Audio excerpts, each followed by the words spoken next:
coolant system in one of these cars features an expansion tank. There's two main types of coolant systems, ones with expansion tanks and ones with radiator overflow bottles. You'll normally find those in your older cars, like an Escort, Mark 1, Mark 2, Mark 3 onwards. They've got an expansion tank, something like my old 80s F truck that has an overflow tank. Coolant's quite important in the sense of, well, you need it for keeping your engine cool, for a start, but also water at sea level will boil at 100 degrees Celsius. Coolant will also boil at 100 degrees Celsius. If you pressurize the coolant system, it raises the boiling point. Now that's important because most modern cars, they run a coolant system between 95 degrees and 105 degrees Celsius. So if you have a small pinhole leak, it's not enough to be dripping coolant on the floor, but it's enough to be releasing that pressure, and therefore the boiling point drops and you start to end up with coolant boiling. So if you've ever driven your car and you pop the bonnet and you can look in your expansion tank and you can see it bubbling, chances are you've got a leak. Now that might be a head gasket failure, but it's quite likely also just a tiny, tiny little pinhole leak. So every time we get a car in for service, because of the age of the cars, hoses, thermostat housings, things like that, we always do a coolant pressure test. This car's come in for a clutch and a downpipe and some other work. The guy hasn't mentioned anything to do with the coolant system, but I've noticed the coolant system is slightly overfilled. So I have a feeling he might have a leak and he's been chopping it up. And so we're just going to do a coolant pressure test just to check it. Really, really easy to do. Great thing to get in the habit of, because you can find a coolant leak before it becomes a problem. If you have a coolant leak and you're unaware of it, you can blow your head gasket because you'll whop yourself in the head. You can crack a liner.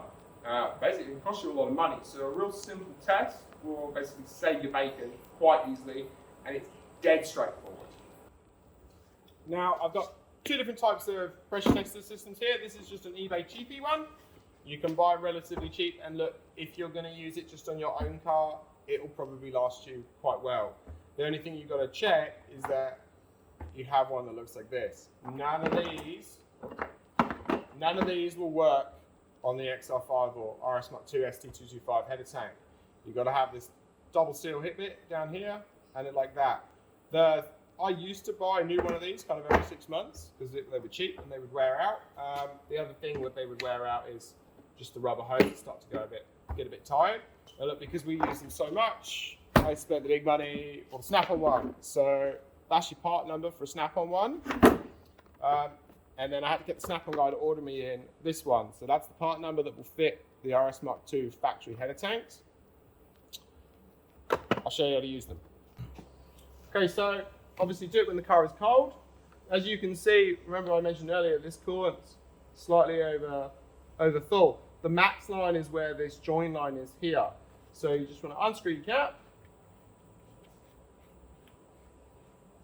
And the cap is rated to 21 PSI. So that's what we're going to test the system to, because once it gets to 21 PSI, this cap will release. Now when the cap releases, this little slot hole right there, that's the drain. So that then just goes down the bottom. So if you are getting coolant leaking and you're like, it's coming from the bottle, there's no leaks, you've done a coolant pressure test, it's probably the cap is faulty and just allowing the pressure to go down through this slot and then down out the bottom. Now, because of that slot, that's why you have to use the special adapter. This O-ring here sits right down inside it, and that's what will then make the seal. So because it's an O-ring, you don't want it to snag.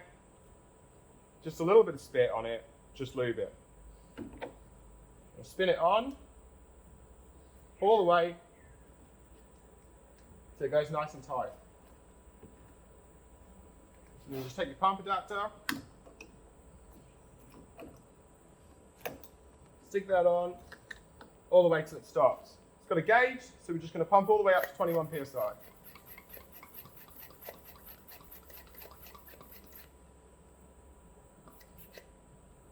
Of course, that's at 21. So we do this when the car first comes in for service. We will just leave that like that. Do the entire service so that the pressure tester is on for the whole time. Sometimes we've had cars come in and people are like, yeah man, I've had this pressure tested and I'm using coolant and the workshop's saying there's no coolant leaks. They're not leaving the tester on for long enough. So leave it on, minimum 20 minutes. While that's on, you're looking at the rest of the car, you're doing all your service work, you're going to look at all the hoses and see if you can see any pink staining, which is the glycol from the coolant. If you're dropping pressure and you've got no external leaks, it can only be a couple of things. It's either going to be your engine oil cooler is leaking, and so in that case, check your dipstick level at the very beginning, check it afterwards, because then if the level's risen, you've got coolant going in there, and that's why the level's rising. Easy way to check the oil cooler is just take it off, put it on its back, fill it all the way to the brim with coolant, leave it overnight. If there's then coolant all around it and the level has dropped, the oil cooler has failed. If oil cooler is fine, then really the only places it can be leaking is internally. So head gasket's gone, so you would take all your spark plugs out, leave the pressure tester on overnight, and then look down on top of the pistons through your spark plug hole with a pen light torch. If they look wet, that's coolant. If that's completely fine, the only other place that it can really be leaking is the heater matrix. So you would go down in your driver and passenger footwell, pull the trims off, have a good look at it with a torch, see if you can see any wetness. And of course, if your carpet feels damp, then that's probably coolant. If you're not sure if it's the aircon drain tubes are blocked, if you dip your finger on the dampness and you just taste it, I'm not asking you to drink it, just taste it, you can taste the difference with coolant. It's got this very sweet, horrible taste in it that they put it in as an additive so that animals and children don't drink it. So we'll just leave this pressure tester on and see what happens. And we have a winner. So you see this, it kind of looks a bit white just because of the torch. It's the only real way to show you, but that actually has a bit of a pink stain. So that is driver's side, bottom of the radiator. It is the most common place to have a radiator leak. So it's dropping pressure, like it's dropped 2 PSI in 20 minutes, but it's still not dripping. So it's just the start of that leak. If that just got left, eventually that'll cost you a motor, because that'll just kill it. So this radiator's got to be changed, and classic example of why a coolant pressure test will save your ass.